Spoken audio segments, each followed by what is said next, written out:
면 3절에 우리 3절을 한번 보십시다. 사도행전 1장 3절 함께 봉독하겠습니다. 그가 고난 받으신 후에 또한 그들에게 확실한 많은 증거로 친히 살아계심을 나타내사 40일 동안 그들에게 보이시며 하나님 나라의 일을 말씀하시니라. 예수님께서 부활하시고 나서 40일 동안 제자들과 함께 있으면서 한 가지 얘기만 했대요. 하나님 나라. 40일 동안 있으면서 여러 가지 많은 이야기 할 수 있지 않겠어요? 3년 동안 살아왔던 이야기, 예수님께서 이제 하늘나라에 가기 전인데 한 가지만 말씀하셨대요. 하나님 나라의 일이에요. 예수님의 마음에는 하나밖에 없었어요. 하나님 나라. 그리고 제자들에게도 이 비전을 심어주시는 거예요. 하나님 나라. 예수님께서 가르쳐 주신 주기도문도요, 결국은 하나님 나라 얘기예요. 이름이 또 뜻이 또 나라가, 이 세 가지는 뭐냐면 한 가지를 얘기하는 겁니다. 하나님 나라. 우리가 초점을 맞춰야 될 우리의 삶의 가장 중요한 목적이 있다면 그것은 하나님 나라여야 돼요. 그리고 그 하나님 나라를 위해서 우리의 전 역량을 집중해야 된다는 것을 가르쳐 주고 있어요. 그래서 예수님이 제자들에게도 하나님 나라, 또 오늘 우리들에게도 하나님 나라의 비전을 주는 거예요. 하나님 나라 그러면 단순히 죽은 다음에 천국 가는 거, 그게 아니고요. 하나님 나라 그러면 하나님의 절대 주권을 인정하는 거예요. 그래서 하나님이 온 우주 만물을 통치하신다. 그래서 하나님이 나도 다스리신다. 그걸 믿고 그분 앞에 굴복할 때 거기가 하나님 나라가 되는 거예요. 그래서 영토가, 국가가 이루어지려면 영토가 있어야 되고요, 국민이 있어야 되고요, 주권이, 세 가지가 그 국가의 3요소 아닙니까? 그런데 국민은 우리들이고요, 또 주권은 하나님이고요, 그 다음에 영토가 뭐예요? 영토. 그 영토는 뭐냐면 우리들의 심령이라는 거예요. 그래서 우리가 하나님의 말씀을 듣고 그 앞에 굴복하고 따라갈 때 거기가 하나님 나라가 된다는 것이죠. 그래서 하나님께서는 우리가 한 사람 한 사람이 하나님의 영토가 되어서 하나님을 모든 사람들에게 드러내기를 원하신다 하는 것입니다. 그래서 여기 예수님은 이 땅에 계시면서 하나님 나라 일만 말씀하셨고요, 우리가 이 하나님 나라에 초점을 맞추고 하나님의 말씀에 굴복하게 될 때 거기가 곧바로 하나님이 통치하시는 나라가 된다 하는 것입니다. 자, 그리고 4절에 보면 우리 4절을 읽어봅시다. 시작. 사도와 함께 모이사 그들에게 분부하여 이르시되 예루살렘을 떠나지 말고 내게서 들은 바 아버지께서 약속하신 것을 기다리라. 예루살렘을 떠나지 말고 아버지께서 약속하신 것을 기다려라. 제자들에게 하신 말씀은 뭐냐면 예루살렘을 떠나지 말라는 거예요. 왜냐하면 이 예루살렘은 예수님이 잡히신 곳이고요, 죽임당하는 곳이에요. 기독교에 대한 핍박이 있는 곳이에요. 기독교에 대해서 사람들이 싫어하는 곳이에요. 거기를 떠나지 말래요. 제자들은 거의 다 갈릴리 사람입니다. 그래서 갈릴리 고향으로 가고 싶은데 거기 가지 말고 여기서 하나님의 약속한 것을 기다려라. 그리고 거기에 하나님의 성령이 임하실 것이다 라고 말씀하는 것입니다. 그래서 이 예루살렘에 하나님의 성령이 임하시는 거예요. 그들이 하나님의 성령으로 충만해지기 전에 해야 될 일이 있다면 그것은 주님의 말씀을 듣고 거기에 있어야 된다는 사실이에요. 하나님의 말씀 앞에 순종하게 될 때 순종하는 그 자리에서 하나님의 성령이 임하신다는 거예요. 아마 제자들이 다 가고 싶었을 거예요. 예수님이 죽임당한 곳이고 또 사람들이 이 기독교를 그냥 두지 않겠다고 기독교 박멸운동이 일어나는데 누가 거기 있고 싶겠어요? 대부분 사람들은 자기를 환영하는 곳에만 있고 싶잖아요. 자기를 싫어하는 곳에 거기 있고 싶어 하겠어요? 그런데 주님께서는 여기 떠나지 마라고 말씀하세요. 예루살렘 떠나지 마. 여기에서 하나님의 성령이 임할 거야. 그래서 그들은 여기 예루살렘을 떠나지 않고 하나님의 말씀을 순종해서 이곳에서 하나님 앞에 간구할 때 하나님의 성령이 부어졌다는 사실입니다. 오늘 우리에게 중요한 일이 있다면 순종하는 일입니다. 하나님이 있어라, 그러면 있는 거예요. 하나님이 여기서 기도해라, 그러면 기도하는 거예요. 여기 너를 환영하는 사람이 없더라도 여기 있어라, 그러면 있는 거예요. 그게 우리가 해야 될 일이에요. 그리고 우리가 해야 될 일을 하면 하나님이 하실 일을 하는 거예요.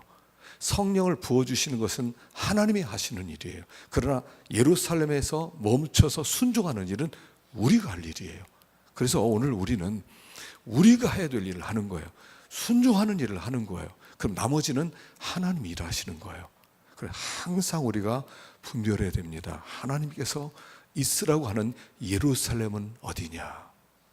사람들이 꼭 환영하는 곳을 찾아다니지 말고 하나님이 있으라고 하는 그곳에 있는 것이 오늘 우리가 해야 될 일이고, 거기 있게 될 때 하나님께서 역사하시고 성령으로 부어주신다 하는 것입니다. 자, 8절 읽어보겠습니다. 8절 시작. 오직 성령이 너에게 임하시면 너희가 권능을 받고 예루살렘과 온 유다와 사마리아와 땅끝까지 이르러 내 증인이 되리라 하시니라. 성령이 너에게 임하시면 너희가 권능 받고 증인 된다 라고 말씀하세요. 증인 되려면 성령이 너에게 먼저 임해야 된다 하는 것입니다. 성령이 임하면 우리가 증인 되게 하셔요. 무슨 증인이냐면 예수님의 십자가 증인이 되게 하시는 거예요. 성령이 임하면 성령이 하시는 가장 중요한 역할은 뭐냐면 그 성령이 예수의 십자가가 나의 십자가가 되게 하신다는 사실이에요. 사실 우리가 예수를 믿는다고 하지만 십자가 그러면요, 사실 먼 나라 이야기처럼 들릴 때가 많아요. 남 이야기, 2000년 전의 이야기, 예수님이 2000년 전에 나를 위해 죽어주셨대, 이렇게 생각될 때가 있어요. 그러나 성령이 임하면 그 성령은 그 예수의 십자가가 내 십자가가 되게 하시고 그 이 십자가가 내 눈앞에서 일어난 사건처럼 생생하게 만들어 주시는 거, 이거 성령이 하시는 역사라는 거예요. 오늘 우리가 하나님의 성령으로 충만해져야 되는 이유는, 우리들이 하나님의 성령을 구해야 되는 이유는 뭐냐면 그 십자가가 내 십자가가 되도록 하기 위함이에요. 여러분, 증인이 누구겠습니까? 증인은 목격자를 얘기하는 거예요. 여러분, 예수님 죽으시는 거 보셨어요? 2000년 전에 우리가 영화로 보고 사진으로는 봤지만 그분이 내 눈앞에서 나를 위해서 죽으시는 그 모습을 보셨냐 말이에요. 어떻게 그분이 죽으셨을까? 정말 그분이 십자가에서 양쪽에 강도들이 있는데 어떻게 죽으셨을까? 궁금하지 않으십니까? 저는 가끔씩 궁금해요. 주님이 어떻게 죽으셨을까? 거기서 신음소리를 내셨을까? 그분이 소리를 내셨을까? 어떻게 죽으셨을까?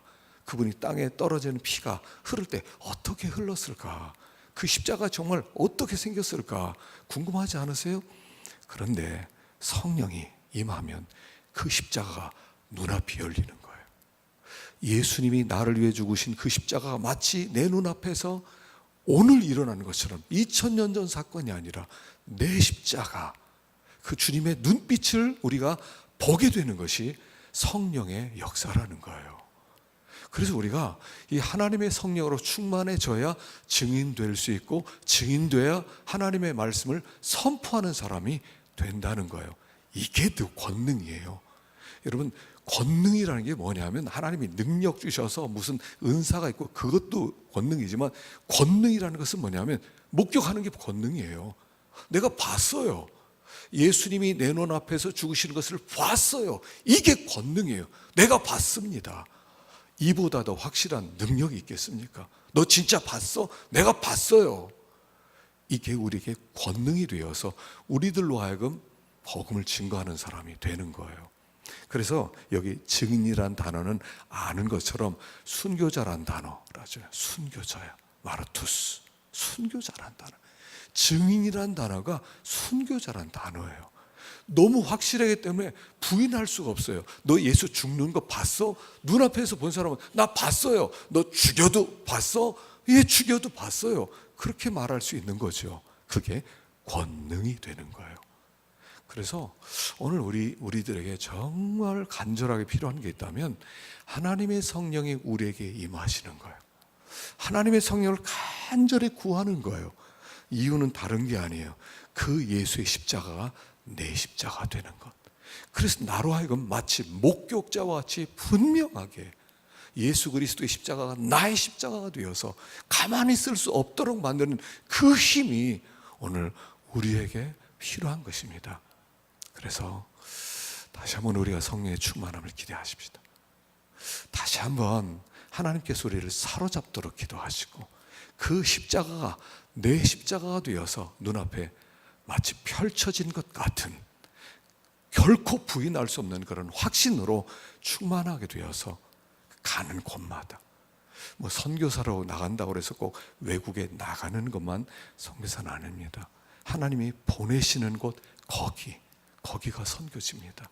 직장으로 보내면 직장이 선교지고 가정으로 보내면 가정이 선교지고 사회로 보내면 사회가 선교지가 되고 예수만 드러내고 예수만 증거할 수 있는 우리가 될 수 있기를 간절히 축원합니다. 기도하십시다.